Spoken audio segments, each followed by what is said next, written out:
cela,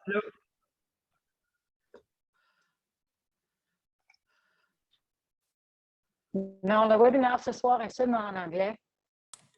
seulement en anglais?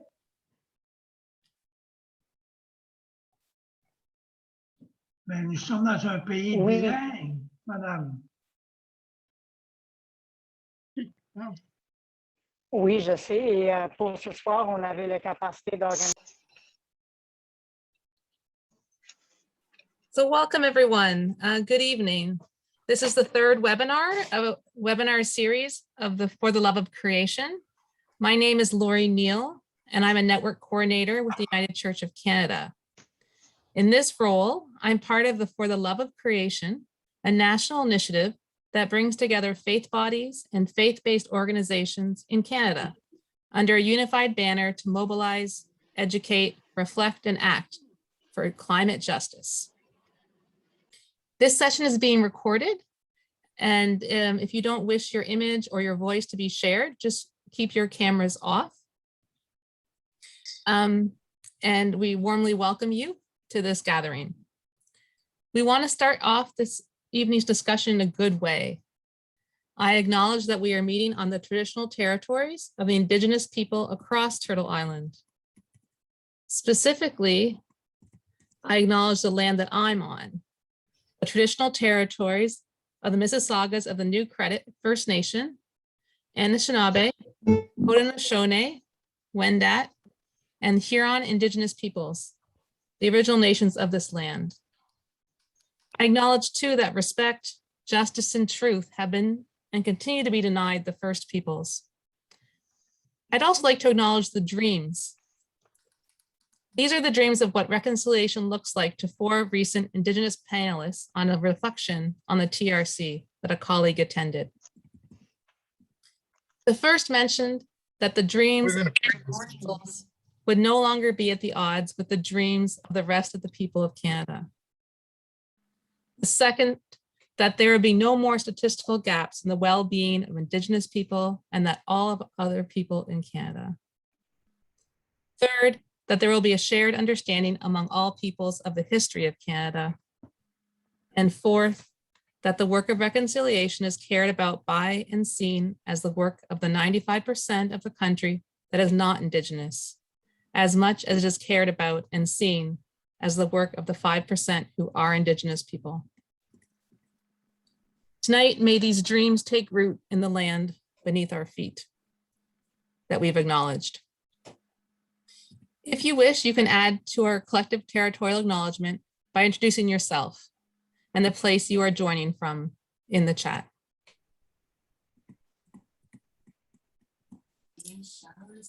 This is the season of Creation and Climate Action Month, and we've just come off an election where 60% of the people voted for climate action.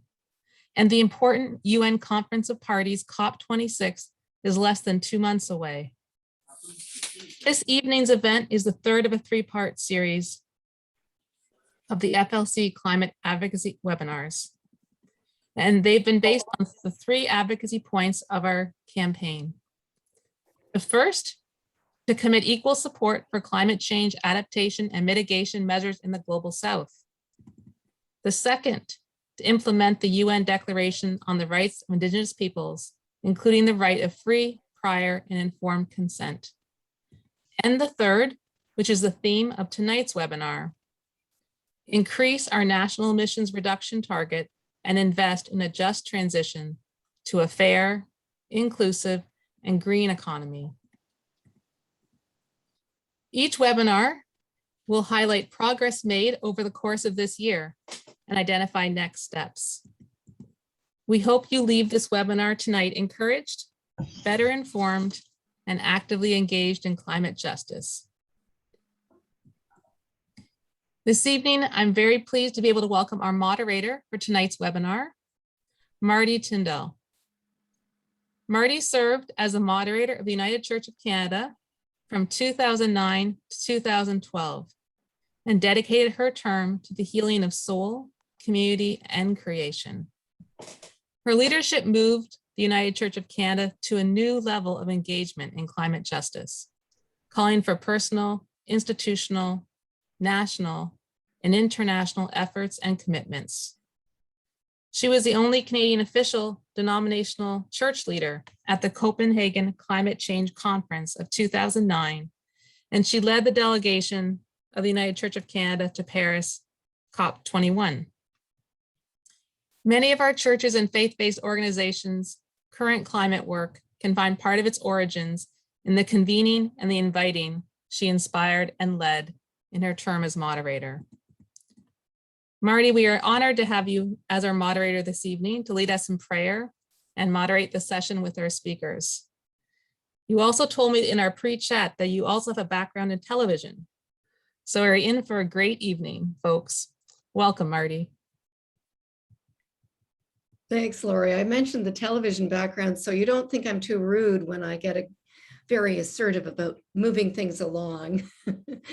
Thank you for such a warm and generous welcome to this really important and timely conversation, this post-election moment in which we can really come together and take advantage of this opportunity together. I'm very grateful for this invitation. I'd also like to, as Lori said, invite you into a prayerful beginning. And I'm hopeful that as I share this prayer that sustains me on a regular basis, which is Jim Cotter's paraphrase of the prayer that Jesus taught his closest friends, you will hear it as a prayer that supports and invites all of us into this loving work together. The whole circle of people of all faith traditions and all healing, loving motivations for the health and healing of God's world, of the whole earth community. A prayer for all of us who act for the love of creation. So let us pray.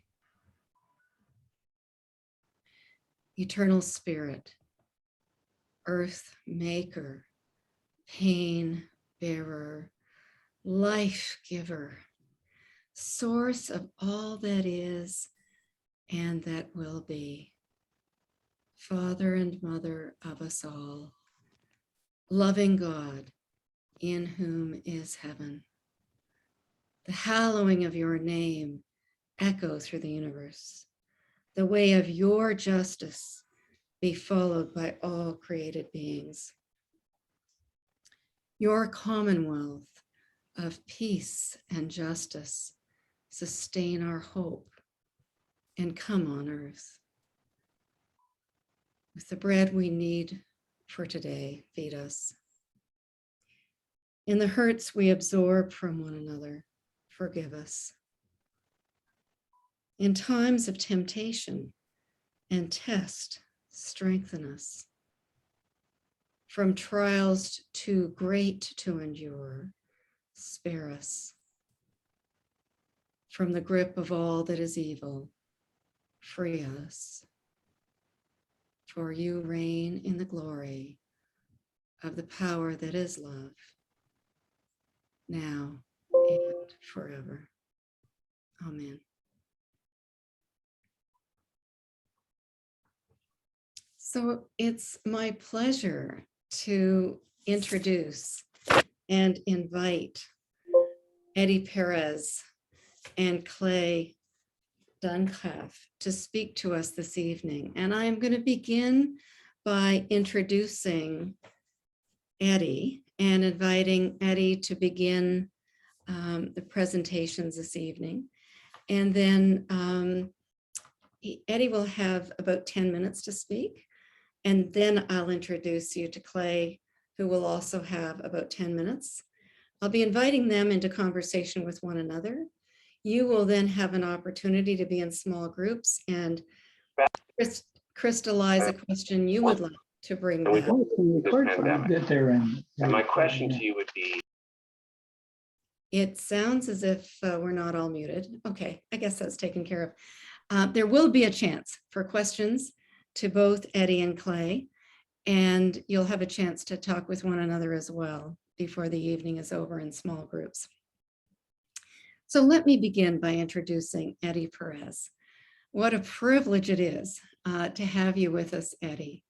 Eddy is the International Climate Diplomacy Manager at the Climate Action Network Canada, CANRAC. Eddy joined CANRAC in January of 2018 after working in Geneva with the Intergovernmental Panel on Climate Change, the IPCC, and as a Climate Action Network International Consultant. So Eddy is an expert on climate diplomacy, on analyzing and monitoring international climate negotiations from a Canadian and North American perspective. Eddy is also a lecturer at the University of Montreal on climate justice and international cooperation. He chairs the G7 Climate and Energy Working Group within the G7 Global Task Force. He sits on the Canadian Domestic Advisory Group for the Canada-European Union Comprehensive Economic and Trade Agreement, which most of us know as CETA. Eddy holds a Master of Science degree from the Institut National de Recherche Scientifique du Québec. And Eddy, we are so grateful that you're here to speak to us from your perspective and to tell us some of the things we need to know at this moment in this journey.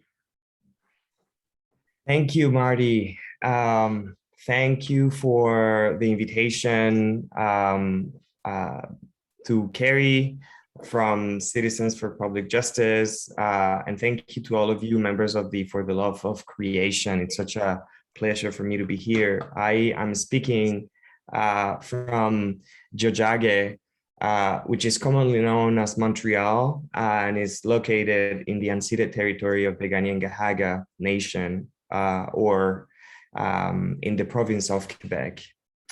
And it's really a pleasure to speak about one of the topics that really I think are important, or that I care the most, which is how do we actually feel that we're responsible for our obligations when it comes to climate justice and social justice. And this is a particular year when it comes to climate action. It is a particular year in the context of COP26. We are certainly going towards one of the most exclusive climate summits, one of the most unequal and unjust climate summits ever. For those who have been in these summits, for those who have heard about these summits, this one this year is particular.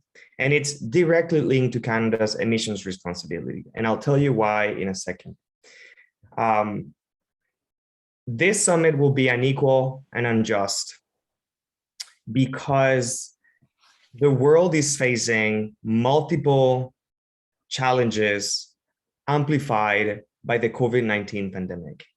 At the same time as we're trying to respond to the climate emergency, we're also responding to a health crisis, an economic crisis, a democratic crisis.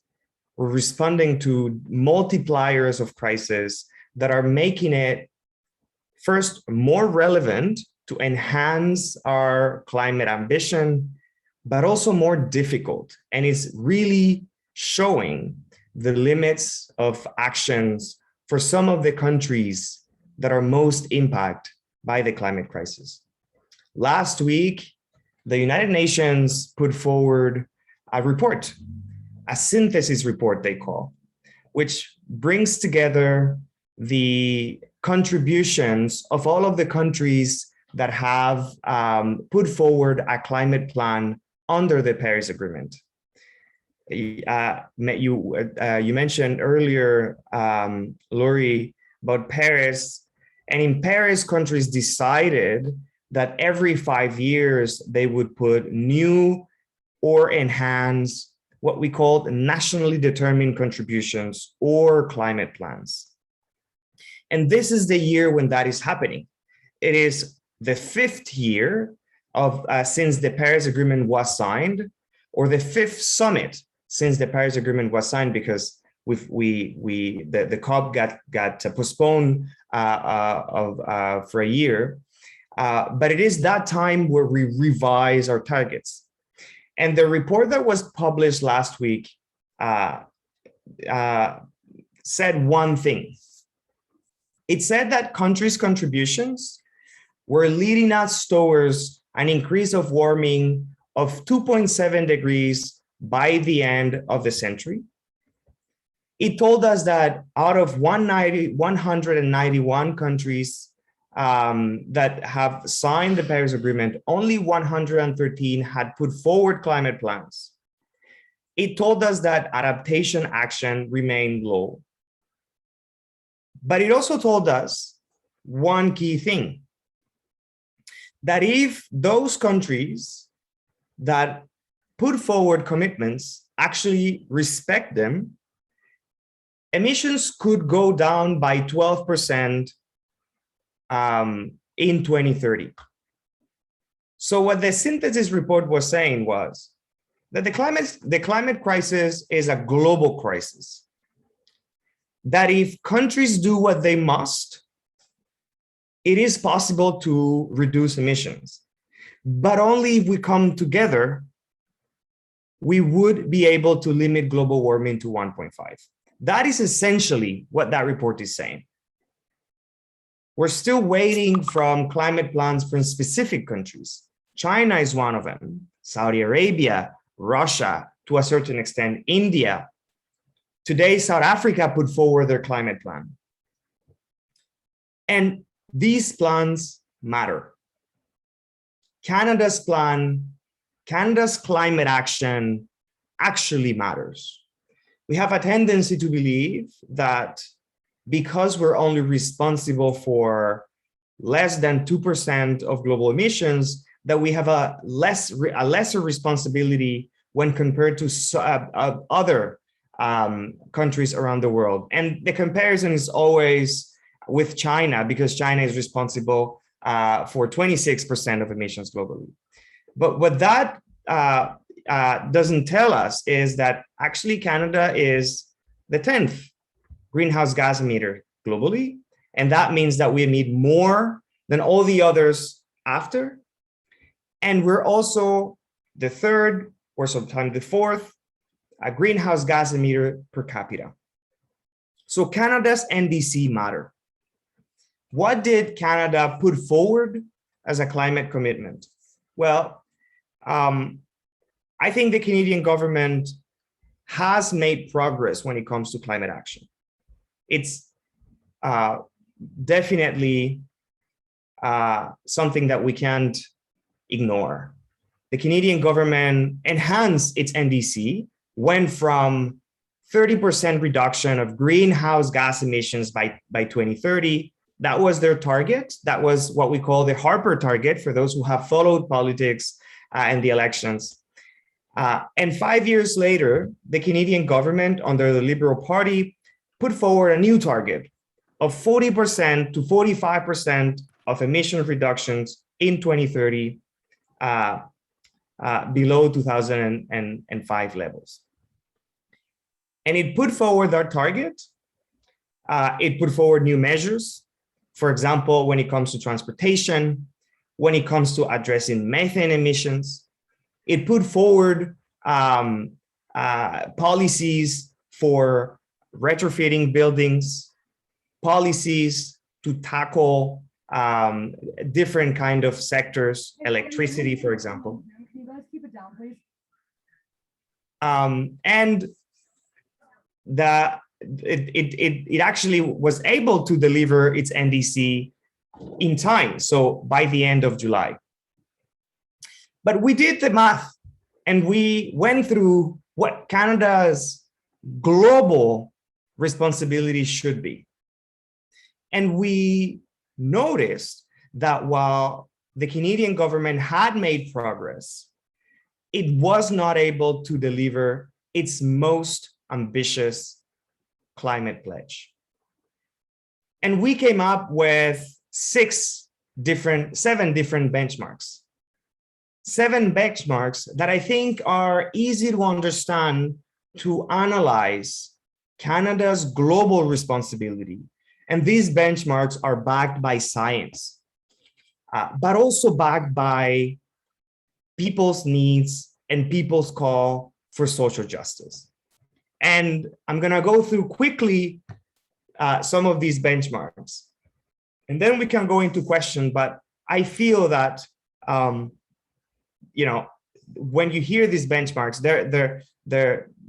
you're going to have an idea about why that climate pledge that Canada put forward to the United Nations, actually it is related to what is happening in my neighborhood, what is happening in our city and in our province. The first one is equity. Canada has a global responsibility. And that means that even though we are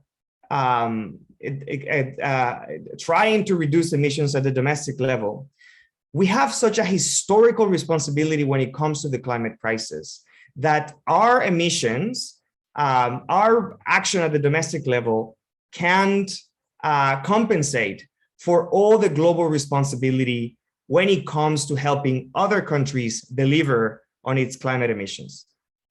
The second one is our policies at the domestic level. We have a climate governance with a new carbon neutrality law, and we have a new plan. But within those plans, there are still so many details that have not been sorted out. The third one is human rights and Indigenous people's rights. Climate action has to be linked to human rights. And human rights is actually talking about being able to talk about climate action, educate ourselves about the climate crisis, and also making sure that each of the actions that we put forward respect and uphold Indigenous people's rights. The fourth one is just transition. And in that sense, the Canadian government has not made progress in this area. And the transition will happen nonetheless. The problem is that a transition that is not just is a transition that is painful. The fifth one is whole of country cooperation. That means that the Canadian government alone can't tackle emissions. It requires the help and contribution of provinces, cities, communities, territories, local communities. It requires the help of everyone. And these policies must be identified and communicated. The sixth one is resilience and interconnectedness with nature. And what that means is, look at what happened with COVID-19 and how powerful, the powerful lesson of what happens when we abuse nature and what are the impacts of our lives and our interconnectedness with nature.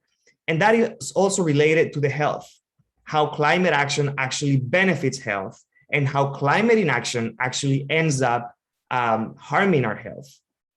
And the last one is the transformation of Canada's economy and the shifting of the financial flows. Because, you know, when it comes to our banks, our pension plans, when it comes to the Canadian economy, we're still financing and so tied to the oil and gas economy. So these are the benchmarks when it comes to the NDC that we've put forward. And we noticed that the Canadian government was not able to deliver on all of them. COP26 is happening, and Canada has an opportunity to actually enhance its NDC. And we're calling for the Canadian government to go from 40% to 60% of emissions by 2030, below 2005, but that also its climate action can be achieved through compassionate and justice-based policies and solutions. Thank you very much.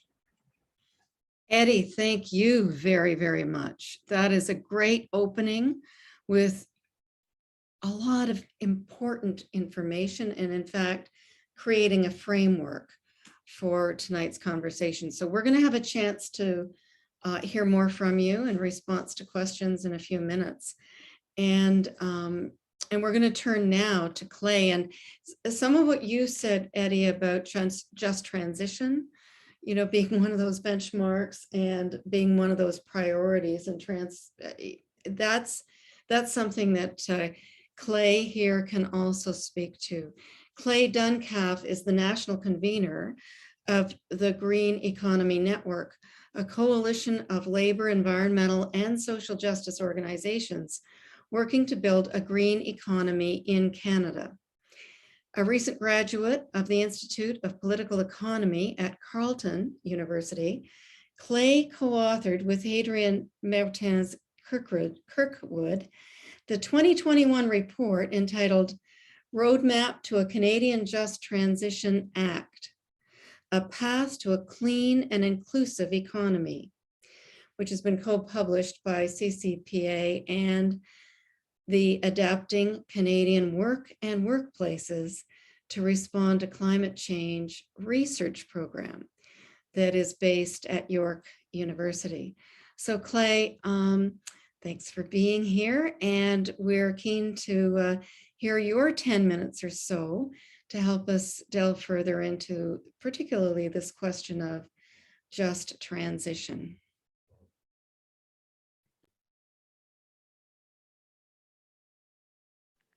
Great. Thanks so much, Mardi. And thanks a lot, Eddy, for that. That was a great presentation.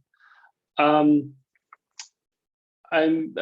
as indicated by Mardi, I'm going to be touching primarily on the report I wrote earlier this year with Adrian Martins Kirkwood.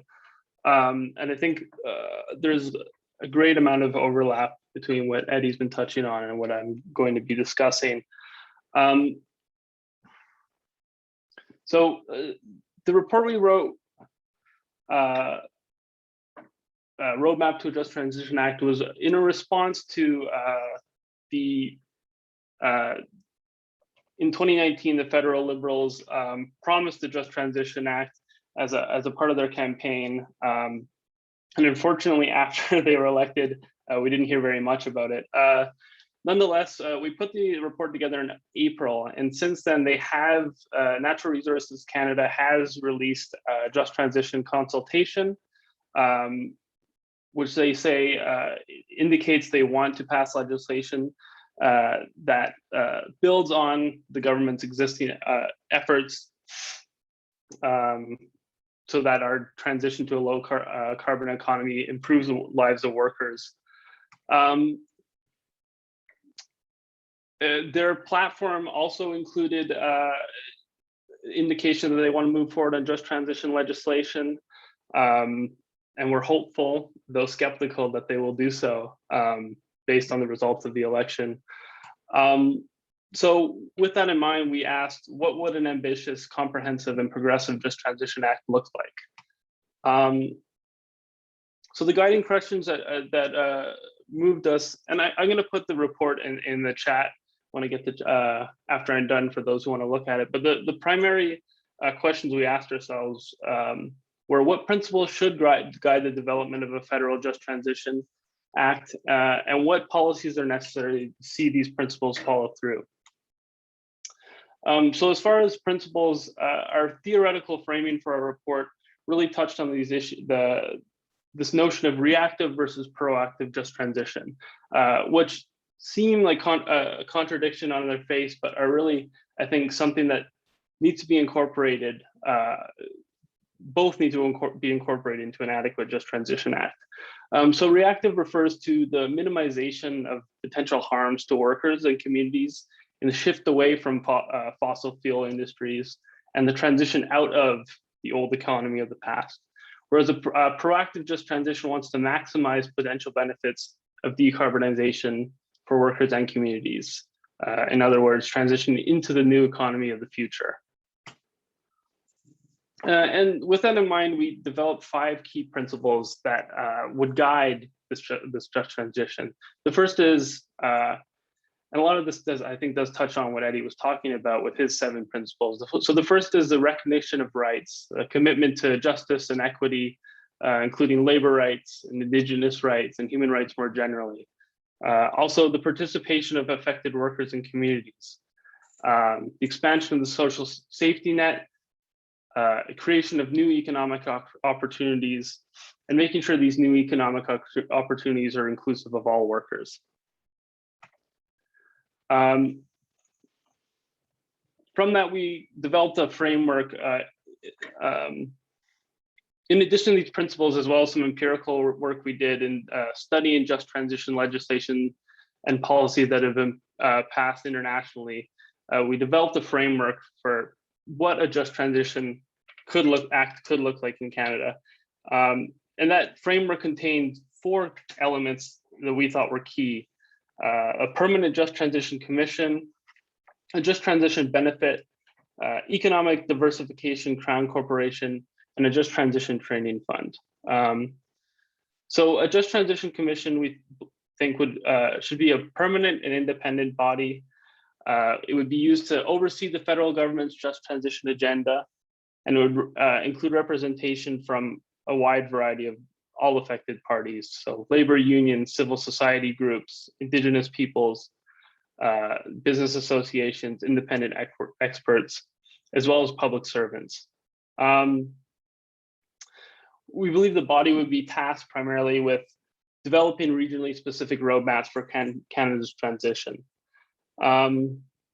Now, Natural Resources Canada has included a just transition advisory body, or they've indicated they want to develop an advisory body in their consultation, which would be permanent and which would play a similar role. I think the key issue for us is whether or not that advisory body would, well, the question of what stakeholders or interests would be involved in that advisory body and how much power those groups would have to actually influence public policy. So that's something we want to keep an eye on and hold the government to account on. Next is a just transition benefit. So this is more on the reactive side of the policy agenda.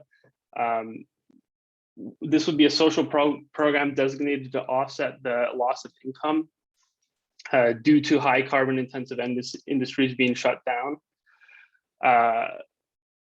This would be non-conditional on direct employment in the emissions intensive industry. The key reason for this is that when a plant shuts down in a community, it's of course not just the workers who are directly employed by that plant who feel those effects. It's also other industries within the supply chain, as well as say, for example, shops that employee would otherwise shop at. The employees there will also be impacted. So we want to make sure it's as broadly inclusive as all parties who would be affected by the shutdown of carbon intensive industries. And there's many models for this, but something we thought would be a good framework to build off of would be the $2,000 per month benefit that was provided to out-of-work Canadians during the COVID pandemic last summer.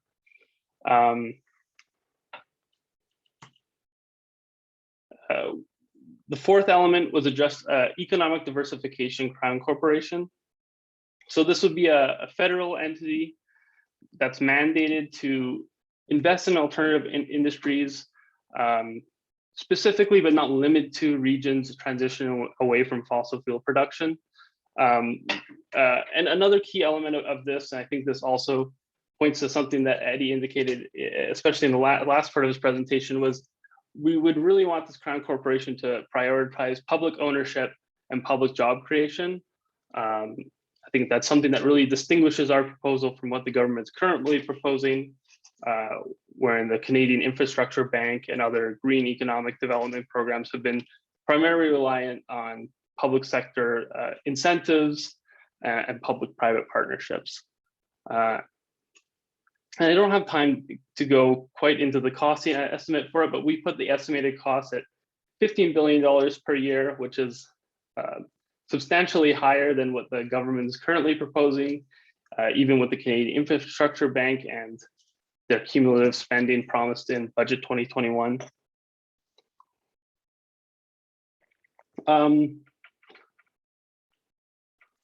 Oh no. And lastly, we have a Just Transition Training Fund. So this would be, there are already several training funds that are run by the federal government, which we would like to see expanded. This specifically would be a training fund targeted at workers from historically marginalized communities. And we would want to, and it would have a two-pronged approach, which would be to create income support for individuals who want to go to school and retrain for green jobs, but also to create the educational infrastructure within historically marginalized communities so they have access to the education that they don't typically have, but that they don't have currently. And we put an estimated cost at $1.5 billion per year. And just for context, Budget 2021 does have a single mention of just transition. And they call for $55 million over 3 years. Half of that would be towards a historically marginalized community. So, I mean, in form, there is some similarities between our program for what we're calling for and what the government is offering, but we think ours is substantially more substantial in cost. And this provides a sort of general overview for what we think the program would look like. A lot of the funding would go through a just transition fund, transfer towards provincial and territorial governments who we believe would be tasked with a lot of the outreach of the fundings. And we believe the commission should play a key role in its outreach. So just finishing up, some key takeaways are, for me, a just transition is necessary. We need an ambitious and comprehensive just transition to support workers and their communities in the shift away from fossil fuels. A transition, as Eddy mentioned, a transition is already underway in Canada and around the world. Our choice is between a managed transition and an unplanned crash. Second, government leadership is required. Making real changes requires proactive interventionist government leadership in the form of well-funded public programs. And lastly, equity and justice must be prioritized. We need to ensure that marginalized groups aren't left behind and are given new opportunities in the green economy of the future. Thank you. Thank you, Clay. That was another very comprehensive presentation. So thanks to you both. Now, just before we get into small groups, to frame and just to clarify our own key questions out of what each of you has said, I'm going to invite you, Clay, to offer a question for Eddy, and you, Eddy, to offer a question for Clay. So this may prime the pump of our own question creation. So based on what you've just heard from one another, what's a question you'd like to offer one another? Sure. Yeah, I can start. Well, first off, I really enjoyed the presentation, Eddy. I was wondering maybe if you could touch more on point 7. You talked about transforming Canada's economy and our financial flows. And I think to me, that's probably one of the biggest structural barriers in terms of climate action. Did you want to maybe talk a bit more about what those barriers are and how to overcome them? Yeah, thank you, Clay, for that question. So, I mean, clearly, you know, the transition requires resources. It requires public resources, but also private resources. And certainly, Canada has been using its resources into financing sectors that are actually going in the wrong direction. We have been funding the problem for really far too long, not just from a government's perspective, but as I said, you know, our pensions plans, the banks in Canada, the way in which provinces invest in resources, there is a lot of data that shows that we're actually funding the problem. So in that sense, you know, let me just give you one example. Canada every year gives about $12 billion to the oil and gas industry in terms of subsidies. Money that we could be using to increase our renewable energy targets, or that could increase, actually fund net zero projects across the country. And we're not doing so because we're still depend so much on, or actually to say it differently, the industry depends so much on these subsidies for their survival. And when we talk about that benchmark, that is because, first of all, when it comes to the implementation of Canada's targets, Canada won't be able to enhance its targets if it does not stop funding the problem. It won't be able to, and that is a reality. And the second thing is that at the end of the day, the ambition of a country actually depends on its capacity to resource that ambition. And we're not there yet either. So that's why it's such a critical benchmark. And that's why we have a lot of work cut out for us to shift it so that in the context of in the global responsibility of Canada, we fund it like we need to.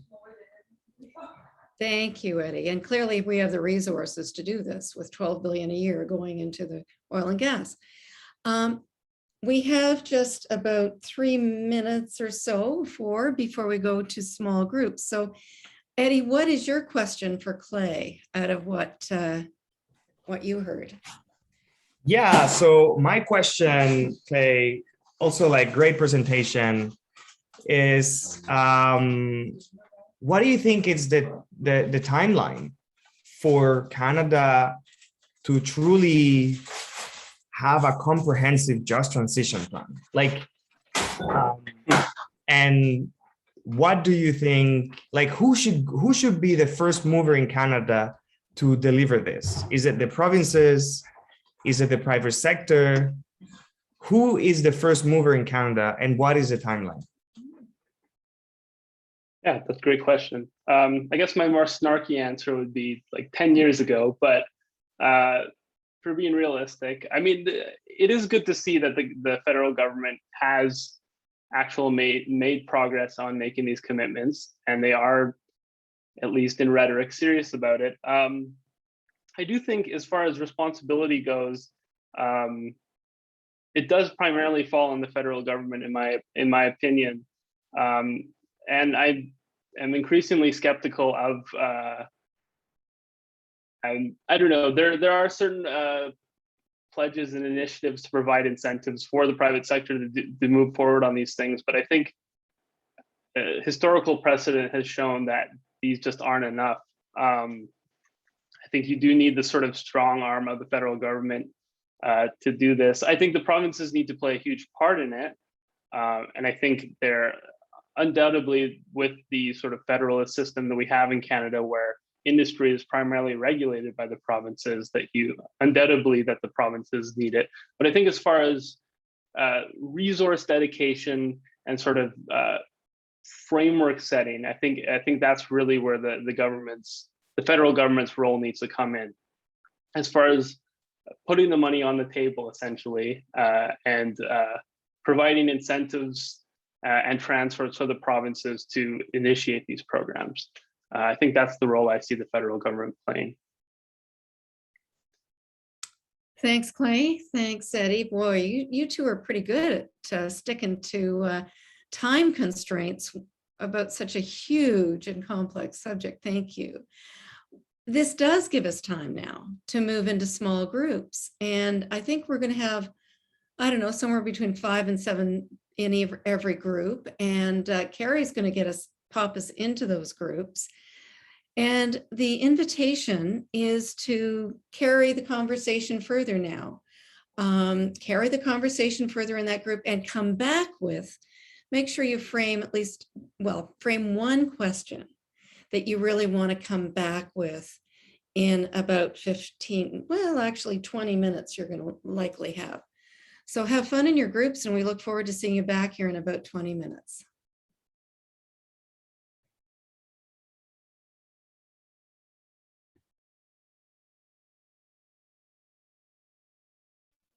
Thanks, Marty.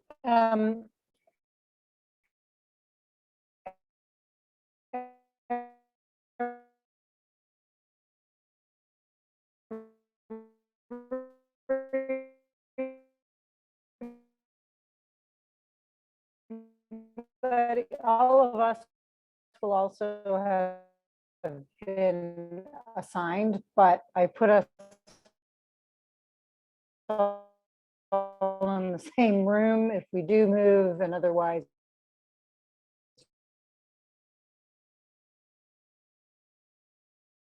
Karri, you're cutting out quite a bit for me. I don't know if that's the case for other people.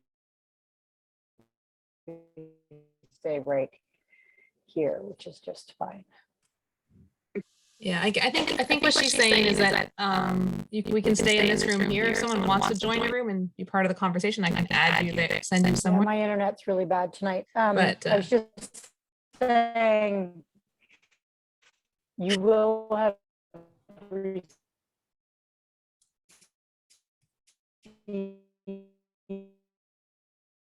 an invitation to go to a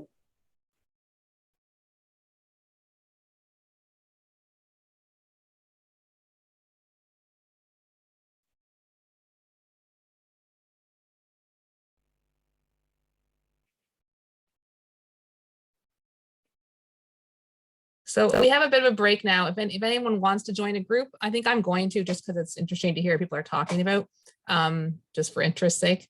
But if anyone else wants to, let me know. Otherwise, we'll just, I think when the rooms will come back together in about probably 15 minutes or so. Mardi? Yeah, Lori, do people get a 1 minute warning or something before they're popped back into the main room? Yeah, they'll get a message. Oh, sorry, Karri, you're there. Okay. They'll get a little note saying, go ahead, go ahead. sorry, they'll get a little note saying there's 1 minute left or something like that. Okay. I'll just hang in here and wait. Okay, and just to confirm, Mardi, I meant to look at the clock when you sent everybody out. What time do you want me to bring them back? It was 7:45, I think, right? Pretty much Okay. on, or 7:46. So okay. I said you'll have about 20 minutes. I would say, I don't know what your experience is. My inclination is to say, give them that 1 minute warning at 8:04, so they're really back at 8:05. Or maybe want to bring them back at 8. I don't know. Okay, no, I think we're good. Okay. Yeah, I'll send the warning at like 8:02, 8:03. Perfect. That's what they were expecting. Oh, room 5 only has 2 people. Maybe anyway. Okay. See you later. Okay.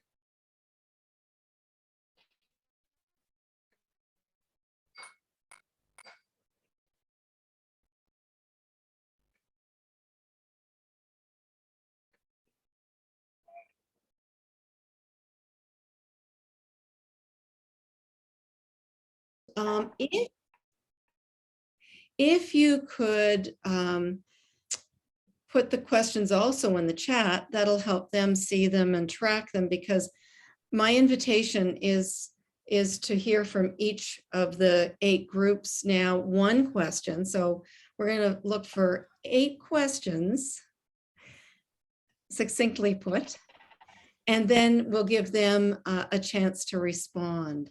So who would like to go first?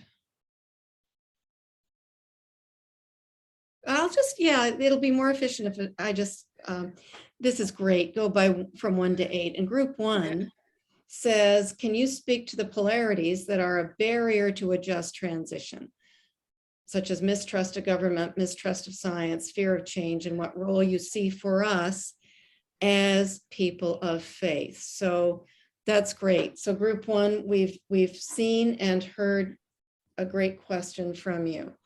From group 7, I see in the chat, what about the demand side management, consumption reduction, and the associated co-benefits? Thank you, group 7. Great question. Joe, good to see you. Another question. our conversation was mostly around how to bring this information to our faith communities. So yeah. Oh, I missed Joe's. Okay. So that's a question about how to, from Janet for group 4, about how to bring these questions into more lively conversation within our faith communities. And Joe's question before was, do the speakers see any increased opportunity for climate ambition and a just transition as a result of the federal election?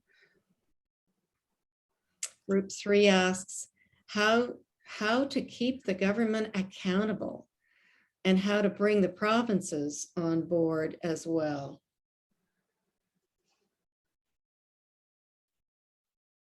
So we've heard from group 8. We wondered how to build support for these excellent proposals among young people who are very dubious about the possibility for a positive outcome. How do we frame these proposals? Yeah, so how do we best frame these proposals to get an open discussion?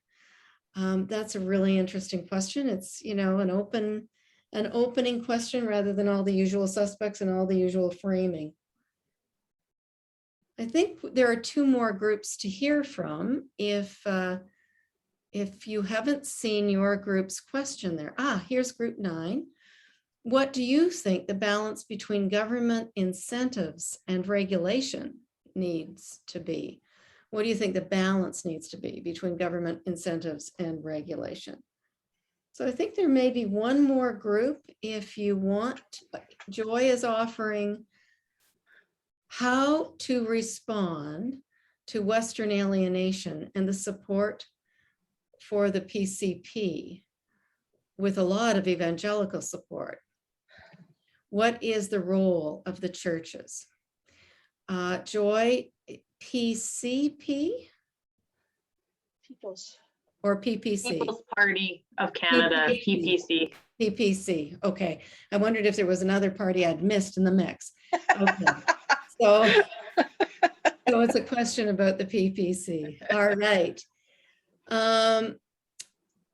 And that question is echoed. And there's another question here, though, and you're probably the 8th group one way or another. Given the mistrust and vitriol felt by the West toward the Liberals and JT, Justin Trudeau, how can we expect the federal government to work with the provincial governments to do this work? How might we as faith communities help to frame these questions in a helpful discourse? And finally, group 5, which had 2 people, not only 2, but 2 good people, discussed how we can make progress locally when it seems to be taking so long for changes to come federally.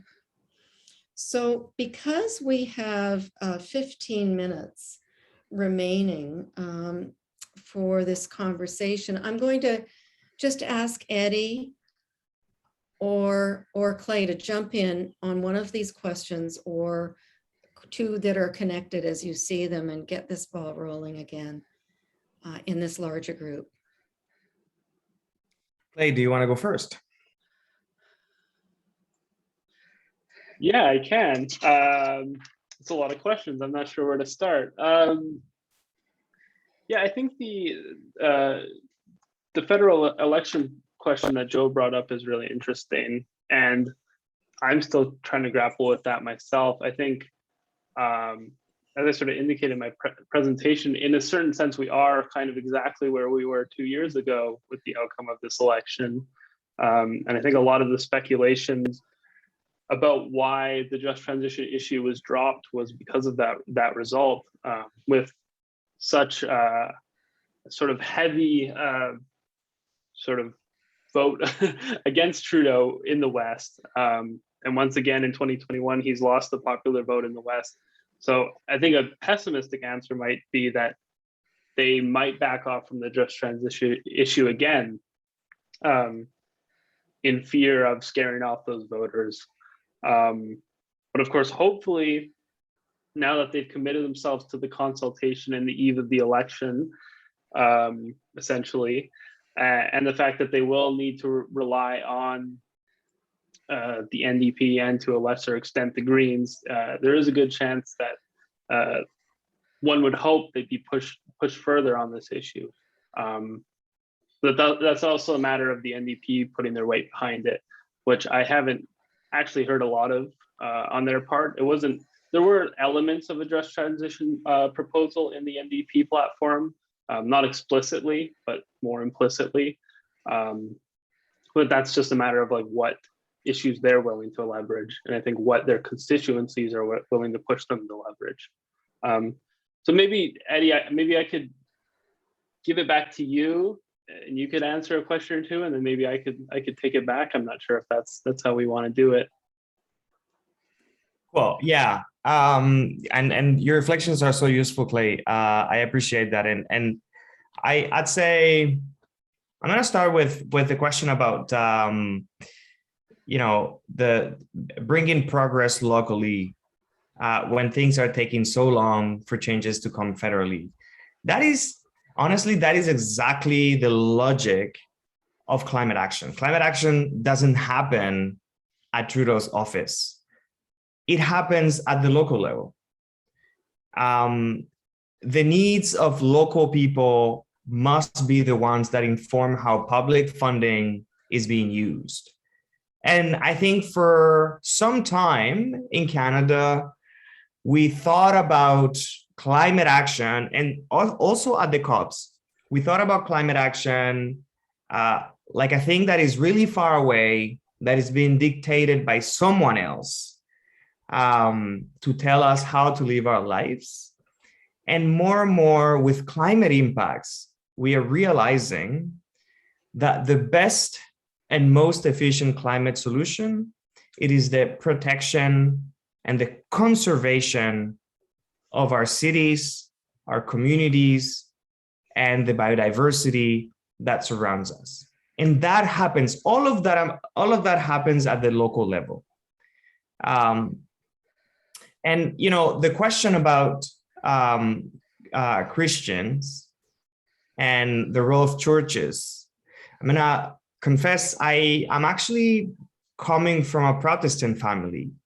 I grew up in the Church of the Nazarene in Canada, here in Quebec, and I always learn about the importance of being stewards to the land.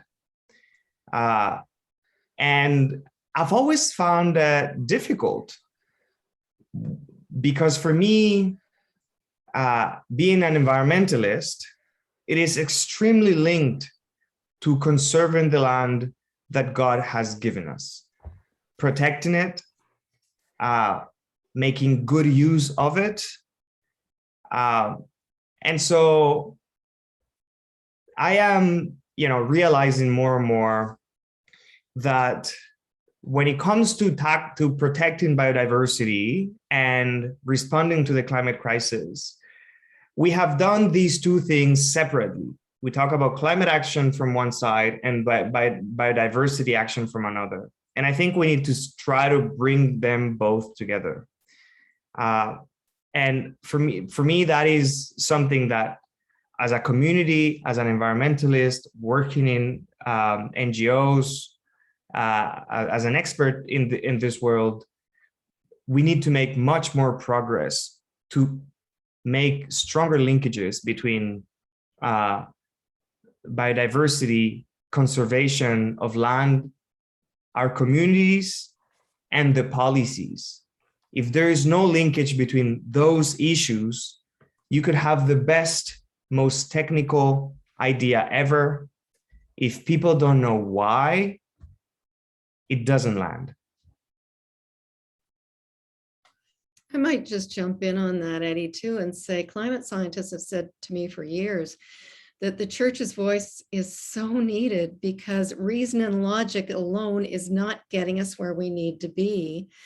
And we care about and we take action on behalf of those beings that we love, the relationships that we love, the relationship to the land. that you've just spoken to, the love of the God of the world God loves, is a powerful force when we feel it and when we commit ourselves as a result of it. So yeah, thank you. I just had to jump in on that because I've heard it so often from scientists about why we have to show up, because they can't do that like we can.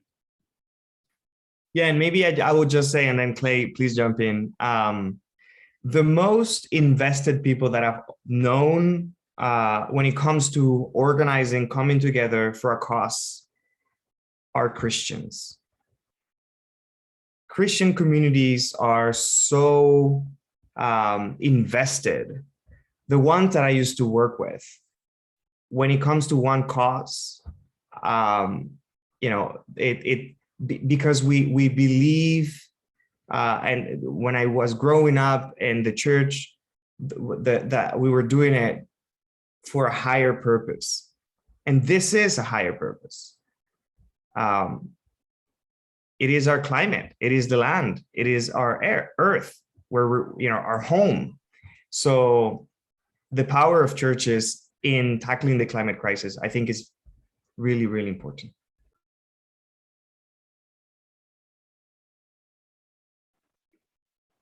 Great. Thanks so much, Eddy. I think there were a couple questions that touched on the issue of Western alienation and the Western provinces. Maybe it would be helpful to touch on that a bit. I think it's certainly maybe the most challenging element of this, and I don't think there certainly aren't any easy answers. And like the political culture in the West is certainly a huge factor. And and it's not even something that's, I don't even think it's a matter of culture either. It's like a direct economic impact and people's livelihoods who are tied up in these industries. And I don't think that's something that people should take lightly. And these aren't jobs that are easy by any sense. And I think the sense of distrust that people have in the government is very real, and I think legitimate in a lot of aspects. I think a lot of times when people hear the term just transition, they don't believe it, especially when the federal government says, well, by just transition we mean a training program when you lose your job. I think for a lot of people, like the impacts of losing your job are far more than that. So I think as far as getting people on board, I think it's about providing the sort of direct, tangible benefits so that they can see it, really see it in front of them. And I think the only way to do that is to go beyond just training programs, something real, like a pilot program. But once again, I don't think it's easy. And I think something that Eddy mentioned was the inevitability of the transition. It's just the fact that if Canada is serious about reaching net zero climate emissions, then it's not even a choice as to whether or not these sectors will be in decline. It's just a fact, and it's how we're going to manage that. So I wish I had an easier answer than that, but I think that's a big part of it. Yeah, and there's a question about what is it that the federal election teaches us about, increasing climate ambition and just transition. And more and more, my assessment of climate action during the election is that climate progress in Canada remains fragile. We have achieved many things as a climate movement. And this word is not just NGOs, it's everyone working for this similar purpose to increase ambitions in Canada. And it remains fragile. And in 2019, we had a climate election. In this election, climate was a concern for voters, but we didn't have a climate election. But there are a couple of important observations. First, parties understood that they needed to put forward climate narratives. They had to speak about climate. And one party, which in the last election used to deny action on climate, this time put forward a new climate plan. The Conservatives put forward a climate plan. And they talked about carbon pricing. They talked about self-mandates. They talked about so many of these issues that you normally don't get the Conservatives to speak about. And it's curious, they didn't win the election, but they didn't lose many votes. So their climate plan was not an obstacle for them to win the popular vote. And that is something, because that was a fear from them in the past election. It's not, I don't consider that progress from a climate perspective, but I do see that in Canada, those who used to vote in 2019 for the Conservatives because they were not the ones calling for climate ambition, this time around voted for the Conservatives, even in the case of them putting forward a climate plan.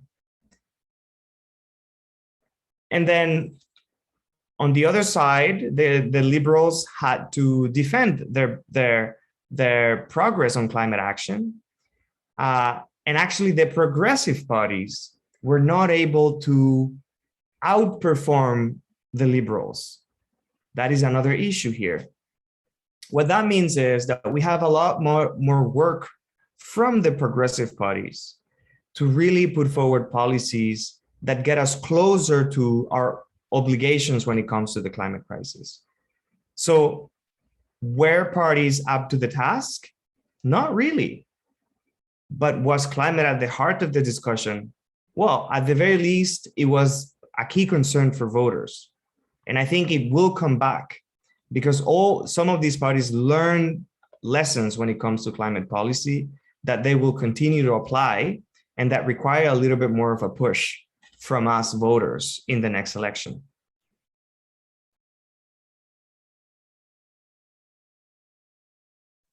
We've got 2 more minutes. Just if there's one final word from each of you in response to these questions that you'd like to offer. Clay? Yeah, well, no, it's pulling off of what Eddy said. I think I did find it a bit humorous to hear Erin O'Toole chastise Justin Trudeau for not being on track to reaching the Paris targets at the debate. I don't think that's something most people would expect from a conservative leader. And I think it is, yeah, if there's something optimistic to draw away from this election is that there has certainly been a change within Canadian voters to the extent that even the Conservative Party of Canada understands that this is something that at least lip service needs to be paid for. And even if it's just lip service from that side of the aisle, that could mean a lot more substantial change on the other side. So yeah, I don't know what to take from that, but I guess maybe those are my final thoughts.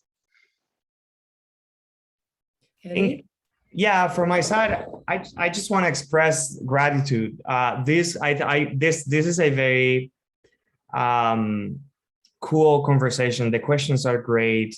And as I was telling Karri before, you can't fake climate action. You don't fake it. Like COP26 is coming, and the reality is that the Canadian government is not going to show up to COP and automatically deliver an ambitious climate plan. All of that happens at home. All of that is shaped by the pressure we put at home. And I think that so far, if there has been progress on climate in Canada, it's because citizens, groups like us, have put pressure on the Canadian government to deliver.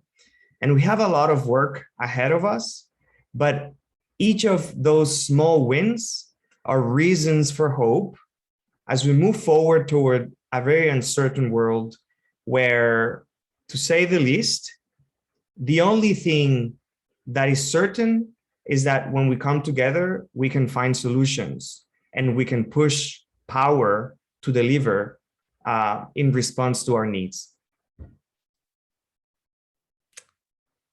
Well, Thanks to both of you. Eddy, when you were talking about climate action being local, I was thinking, well, we've got more franchises than Tim's as churches, let alone faith communities writ large. We're everywhere. We can be making a difference on the ground everywhere. And Clay, when you spoke about transition being more than real, direct, tangible benefits, that's important. It occurred to me again, on the ground, what would it look like for churches to be engaged in supporting people locally through this transition? We're able to act when it comes to farmers helping farmers across the country when they're in trouble. We're all in this together. We can help. If we're in the East, we can help folks in the West. We can do these things. So you've inspired me. Thank you, Eddy. Thank you, Clay. Thank you all for a great set of questions and conversation. And I'm going to ask Lori to see us out. Thank you, Clay, and thank you, Eddy, and thank you, Mardi, as our moderator. It's really been a good evening, I think, to move us into action with some community and with each other. So a couple things I want to remind people of is For the Love of Creation does have a symposium on October 30th. So I've put that information in the chat, and as well, For the Love of Creation does have a virtual delegation, which will be attending COP virtually and be able to reflect out to you what's happening. And so we'll be connecting with Climate Action Network, Eddy, and others. And yes, let's get the word out and let's continue to work for the love of creation. So thank you for joining us tonight. And the recording will be posted on the For Love of Creation website. So you'll be able to forward that to others who may not have been able to come tonight. So many blessings and be well. Take care. Oh, big thank you to Karri as well, who's doing tech. Thanks.